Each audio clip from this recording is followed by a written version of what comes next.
Good morning or good afternoon.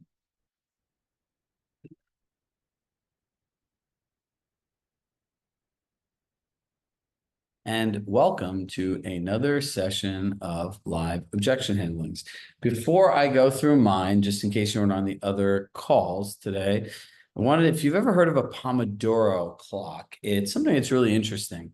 You can go on to here, it's 25 minutes, and what essentially they're saying is, if you focus on a task, right? Like this is like project work, role playing, reaching out to your clients just for 25 minutes at a time, take a 5-minute break, it will enhance your productivity. So you can literally just add a task here and then focus on it. But what happens is if you start doing this over time, your brain's going to start focusing on how much can I get done? How much can I get done? How much can I get done? And really the whole science of it is just focusing on one thing for 25 minutes at a time. So I'm going to put the link in the chat. And we will get to our objection today of explaining buyer's agents commissions. But first and foremost, I always like to ask, has anyone, people have had this because you've all not sat in isolation for the last week. Have you had anything challenging in terms of conversations or things that you've had with your clients that you want to go through here? Andrea? Hi there. Good morning, everybody. I have a co-list and it's a divorce case, and the husband, I was brought in by the husband's attorney, and he's the difficult one. And the wife's attorney, the wife's agent, even though we're working together and we get along great.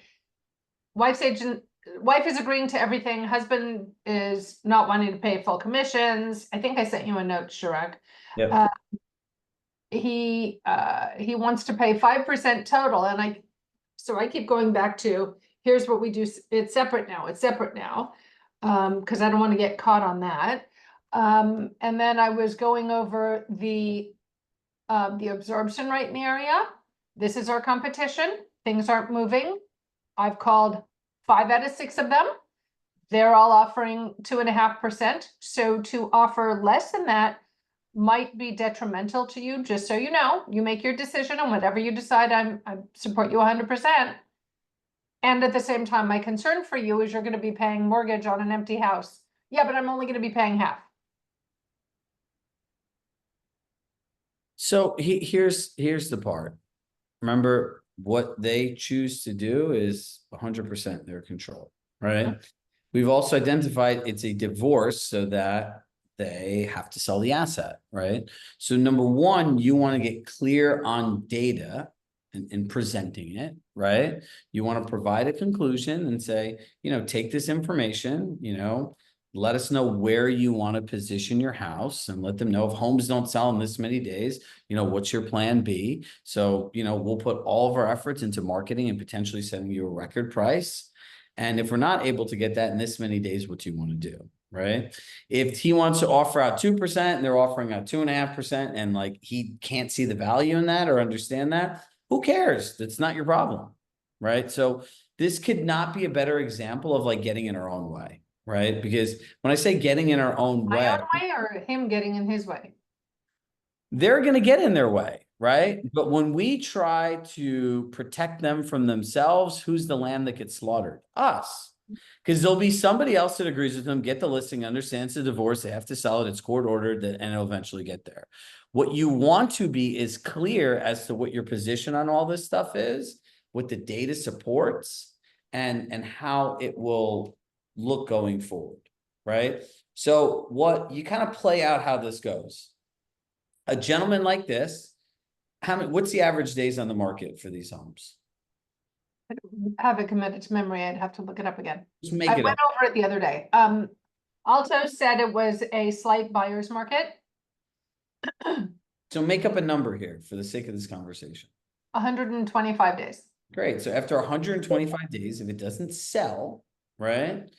You don't want them going back that you gave me bad information. Why didn't you tell this to me? Because he's going to have amnesia and you're going to say, hey, look, I sent you an email on 9/23 that stated the market, the facts, the absorption rate, the difference in incentives that we're offering out buyers, where a buyer potentially would have to pay 0.5% more to purchase your home if they have that an agreement with an agent, right? As well as where I felt your home should have been positioned based on what your neighbors are willing to accept for their homes and what buyers are willing to pay for homes in accordance with how long it takes a property to get sold. Right? And you're gonna say at this point, the only thing is like, what's our plan B? And that's it. Whatever they choose is their choice. If they only want to offer at 2%, who cares? Keep your 3% on your side and move forward. Right, that's what I ended up doing, but I eliminated us doing any property prep. That's the cost for us to do the preparation. Here's our list of vendors, knock yourself out. It's your time, But why'd you cut the property prep? because that's, remember, I'm splitting it with another agent. So now I'm at 1.5% and versus 1 3/4 for both of us to work Oh, on okay. property prep. All right, then that's fine. So if you chose to cut it, you chose to cut it out. Yeah. Well, you Yeah. pay for our service. Exactly. So, and all I have is my time and my expertise Yep. and my funny notes that I put on the chat when we're on these calls. Yeah, exactly. All right, perfect. So look, in this, what I want to get across to everybody is, look, if clients are willing to are stuck on a specific thing, number one, you need to identify when that point happens that the property doesn't sell, because we all know it's going to, what are they willing to do? Right? So what's your plan B if we are not able to get this, if we're not able to get another buyer willing to pay this price?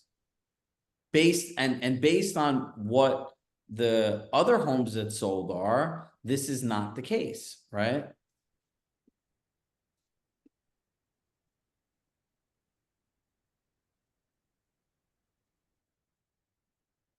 So that's essentially where we are. So I just made a note of this for myself, but anyone else have a scenario?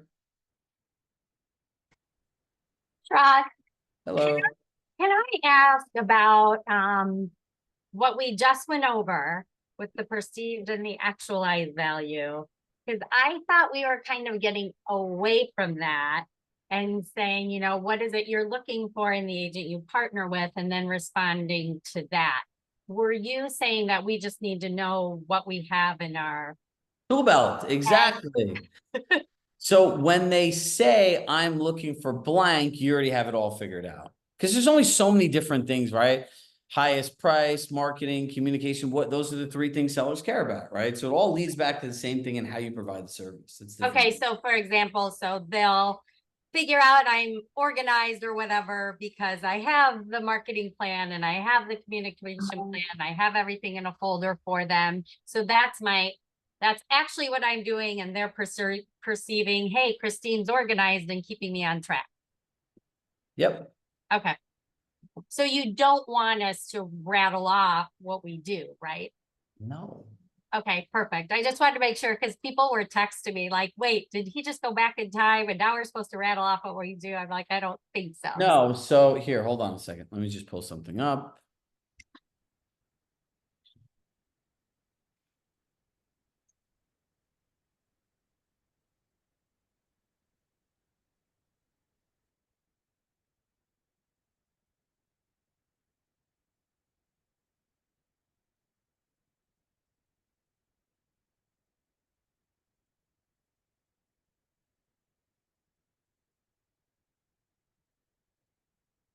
Yeah. What the heck is going on here?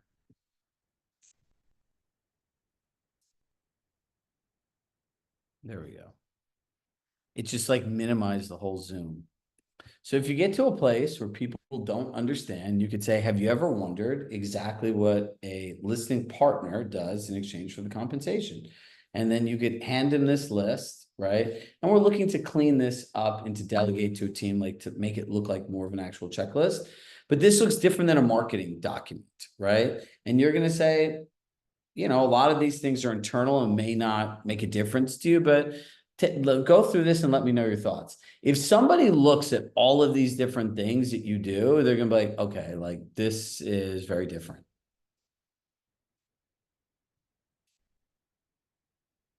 Make sense? Yes, thank you. You're welcome.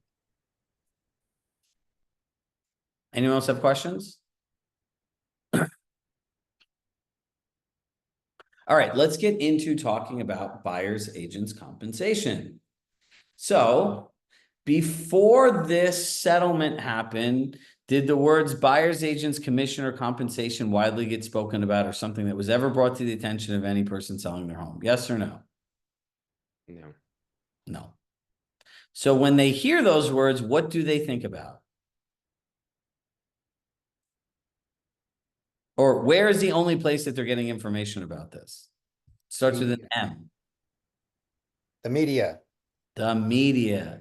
And does the media have great things to say about real estate agents?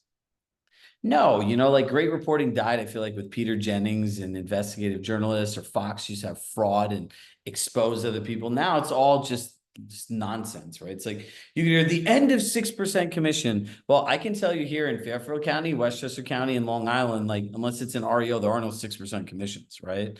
And even then they're trying to get 5. So this doesn't exist. So here's the other thing. If I'm paying Rob to sell my iPhone, I understand why I have to pay him a commission because he's a salesperson, right? Now, if I'm like, so Rob, what do you want to offer out the buyer's agents for commission? I'd be like, well, why am I paying their agent? It doesn't make sense, right? So here's a kill list of words. Buyer's agents, compensation, commission. What compensation do you want to, like, what do you want to offer the other side? Like, that doesn't matter. Like, that's not how this works going forward. Right? So what you want to call it, what is a commission for the buyer's agents going forward? Anybody? Incentive? Yes. Who said that? Arash, my man. I mean, I used it in a listing appointment. So, And how did that go? well, I don't use the word fee or commission. I use incentive. And it was chiefly from one of these sessions. And the people Commission understand is it, not right? a good word. I mean, I managed talent for 20 years, and I would always fight with talent managers about commission. No one wants to ever pay commission in any industry. They hate it. They hate that word. It's a bad word. Mhm. But let me ask you, unmute yourself. I'm going to do a little focus session here. When you said an incentive for the buyer, what was the immediate response of the client? He was very open. He was very receptive to it. Because he understood it, right? Yeah. So if you think about this, then there was the other question is from before was, you know, do we offer an incentive or do we want to just wait till we have an offer? Well, number one, I'm going to say this. I believe this personally and also professionally.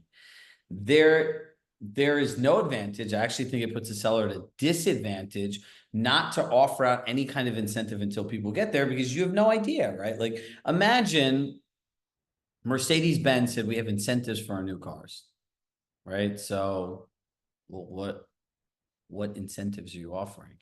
Bloomingdale has a sale. We have incentives for our clothes. Well, how does that really help, right? Because you don't know what the incentives are. And if you're a buyer today, you're counting on those incentives to offset your costs, right? And the stupid thing is like the seller can change the incentive, which is just even more ridiculous.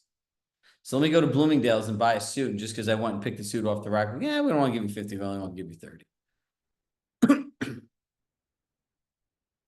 It does not exactly work. So how do we talk about this? So what we'd want to say to a client is, hey, at this point, we have to discuss if you would like to provide an incentive to the buyer, if anything at all. And to be clear, you're not required, nor do you have to offer out anything. Shrug, why would I say that? And whatever you decide to do, I support you 100%. So the first question will give you all the information you want to know. So essentially, there's 3 types of people, right? Remember the questioner, the advocate, and the opportunist, right? So we'll go with the opportunist first. The opportunist is going to unveil themselves when you ask the question. You could say, look, if you're looking at several homes in the same area, which are similar, and 3 of them had incentives that would offset all of your costs, most of your costs, and some you'd even get a rebate back, and one of the homes did not have it, would that impact your choice in going to view that property? Yes or no? If they say no, there's nothing you can say to change their mind, right? Because the goal of this incentive conversation is to put them in the shoes of a buyer. So like Arash, if you were buying a home and we were looking at 4 properties and, you know, one of them had no incentives to offset the costs that you have there or the investment you have for professional representation, right? Let's use elevated words. The second offset most of your costs, the third offset all of your costs, and the fourth one get a rebate. Which property would you see and why, or does it not make a difference? In that answer, you'll see if they're the opportunist, the advocate, or the questioner. And you do that first scenario first, right? So the opportunist is not going to offer anything, and I'll show you a slick way to do it with the checklist here. Then the other person that's the advocate is just going to say, when you get to the second scenario of offering out partial, right? You go through the same scenario, a flat fee, to Andrew's point, a lower percentage. You ask them the same question, you'll see where they are. And the third one is, this is the way traditionally, or this is the way in the past we've done it. The investment for a service is 3%, and generally speaking, the incentive people are offering out buyers in this price point based on competition is blank percentage. Right. And you'll see if they're an advocate or a questioner, right? The questioner is just going to want to know, like, how does this make sense? Right.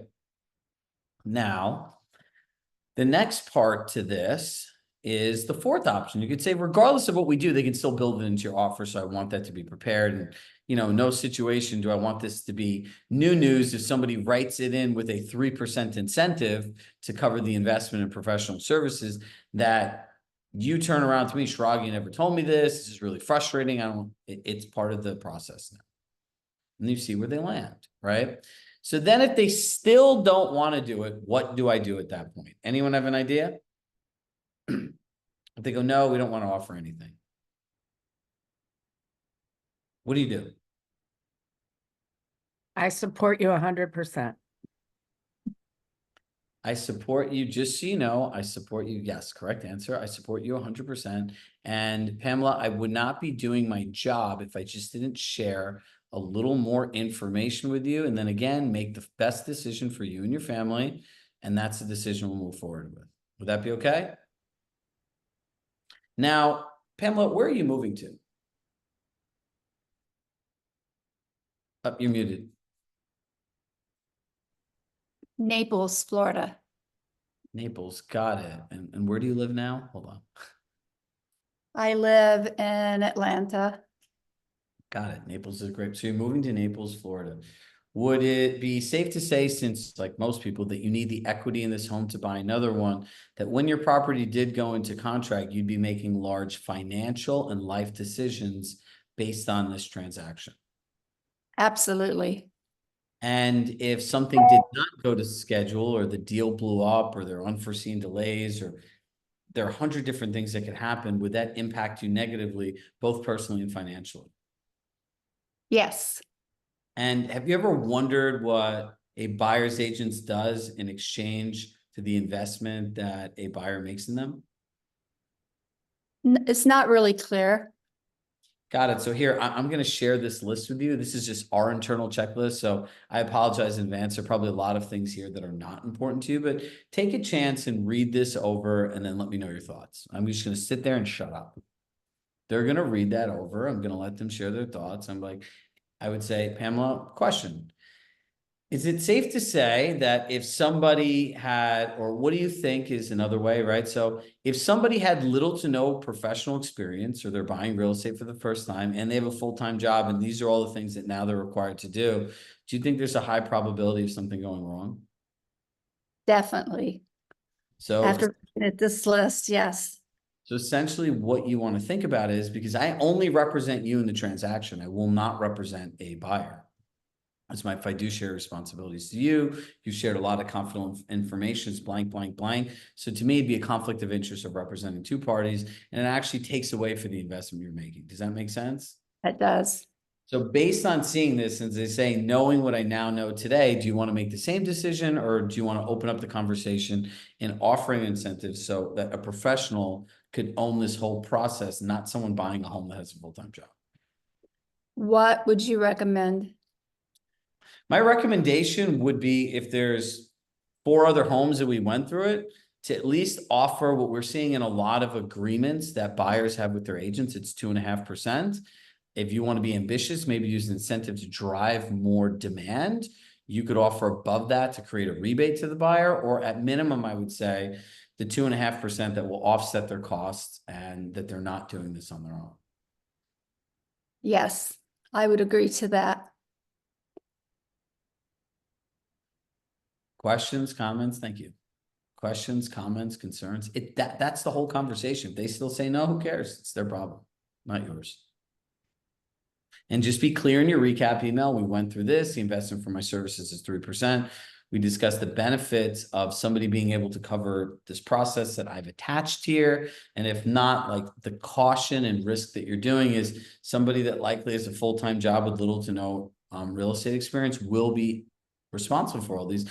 But there are things that you can't even factor for, right? Like a buyer's agent is going to meet them for the appraisal. It's going to meet them for the inspection. It's going to sit there for that. It's going to pull comps, is going to go through repair orders, is going to explain the inspection report process to them. When they want to get into measure and look at furniture and bring in contractors, like you can't do that, right? So essentially now the seller has to be present for all these things because these are things outside of the scope of your services. I understand that, and that's very important to me too, that I have someone that can handle all those scenarios you just mentioned. Yep. And look, if they don't want to do any of this, it's like if they want to do it, it's green flag, right? If they don't want to do it, it's red flag. Got it.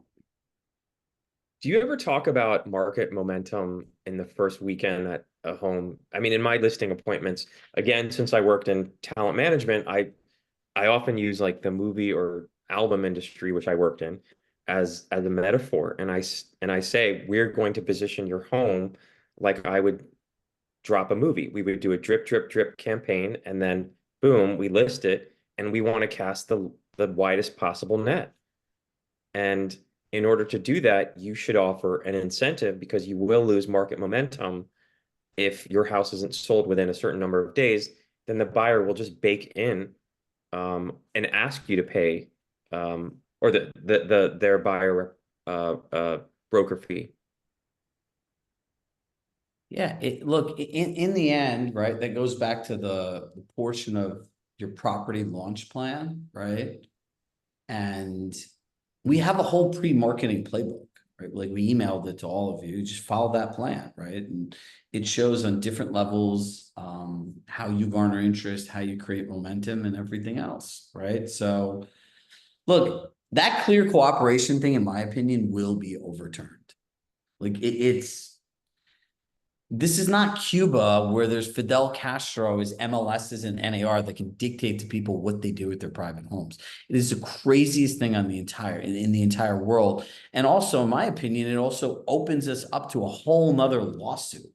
Yeah, personally, as a realtor. Yeah. So I don't think that's the case, right? So then we have a really robust marketing plan at Compass.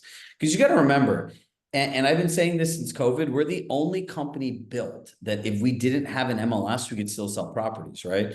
You can use digital ads to get to regular consumers. You can use whether it's a network tool or agent finder to market directly to agents that have sold in a certain price point, right? If I had to sell my property on my own, I'd go to the MLS and I would just pull the names of every agent that sold a home in that neighborhood for the last year, and I'd market the property directly to them, right? So there are different ways to do, but other companies can't do this.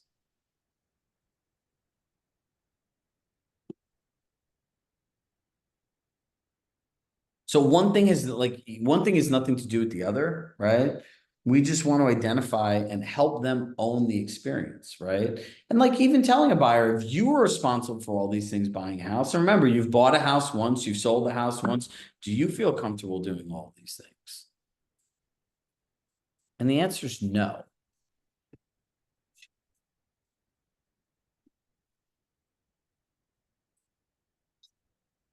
All right, anyone else? We have 4 more minutes. Han. Hello, hi, Han. Hi. Hi, so I have a couple questions, questions. Number one, when listing agents, um, ask the, client sellers to, offer incentives, and do majority listing agents prefer not to disclose and the percentage, or which one's better, not disclose or disclose? Of course, it's depending on the seller, their decision, but I just want to know for the listing agents, what listing agents prefer. Number one. Number two, so, and now, because you could not see the incentives in bright, so how can you easily tell the seller they're, 4 sold, 5 sold, and they all offered? It is hard. Sometimes you ask the agents, right? They will not disclose. How do other agents, or you, or what's your the thoughts on that? Well, first let's ask everyone else what they're doing, right? Because I don't actively practice real estate and I can give you my thoughts as well. How are you guys going about finding out what buyer's agent's compensation is for other listings? I called last week before I had to present it to that guy. Same, call or reach out to the listing agents with homes in the neighborhood that have sold or that are active, what they're offering. You're gonna have to do it the good old fashioned way. Thank you. But by the way, this is where having a VA like for, $400 or $500 a week becomes really valuable. So, our broker, I was in a meeting at the end of last week, and our broker is going crazy because the other franchise real estate agents are coming unprepared for anything. He's having to field calls. There's a lot of chaos going on here right now. They're getting multiple buyers agents signing with different realtors. So it's a mess. Yep. This whole thing is a mess, and it's going to continue to be a mess because when governments intervene into things they know nothing about, don't do every day, this is what happens. So look, you can only control the controllables. So I would encourage you not to focus on any of this stuff at all. It doesn't matter. Like literally, it does not matter. Like I would not spend 2 seconds thinking about this. The rules of the game have changed, and those that adapt to it the fastest will win. And the other ones that put put good emotional energy to things they can't control will just be frustrated and left further behind. Andrea? Can I share that voice note I sent you last week? Yeah. So I have 2 live listings right now, and as a result, I was able to ask lots of people who called. Has anybody taken the time to share with you what's going on with this new settlement agreement? Can we have that conversation now? And I earned their trust because of everything that I learned from all of these calls, and especially from my role play call with Cherish's group. And I had 6 or 8 conversations last week. About 5 of them were very, very meaningful, and I earned their trust. So it's definitely worth it to have the conversation with people and to practice and role play, because I'm able to use it now. And I wrote down the new one today, new to me to incorporate. Have you ever wondered what a listing agent does in exchange for the compensation they receive, or buyer's agent? And at this point, we want to discuss if you want to offer an incentive to the buyer, and whatever you decide to do, I support you 100%. So I'm just incorporating, and it's really helpful and non-threatening to the potential client. It works. It works if you work, right? So on that note, love my heart. I love you all. Where will we find the Google? Hold on.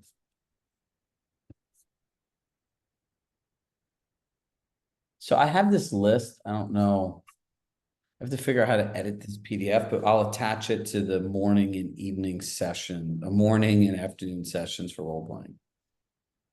And it'll be up by the end of the day today. So we've sped up our time of getting these recordings in for you. So look, all of this is just ongoing improvements, right? So we're always listening to, just if you said on the 11:30 call, it's getting to my favorite time of the year where we can actually start calling everybody, right? And just checking in, like seeing what worked best, where we fell short, what you want to see different in last year. And this is literally how we continue to enhance your experience in our programs. So it's the same thing you should just do with your clients, right? You have to give people options, provide them the information in a way that personalizes it for them and makes it easy for them to make a decision. So love my heart. I love you all. Thank you so much always for being present, engaged, and most importantly, being the kinds of people that commit to yourself to make the lives better of others, right? To Andrew's point, we're just trying to help people get out of their own way. So happy Monday, y'all, and we will see you tomorrow. And if you've not, make sure to sign up for a free coaching month and take this as an opportunity to network with other agents around the country, right? We're seeing more and more people reach out and say, hey, I work with Schrag. I've signed up for free coaching month. Do you want to go through the program together? And every week we talk about an implementation session. We use this stuff every day. It's a great way to add value to other people and start building relationships. And when they see the way that you service people and how different it is than everyone else, that's where the referrals start coming in. So just some food for thought, everybody. See you all soon. you. Bye-bye. Bye.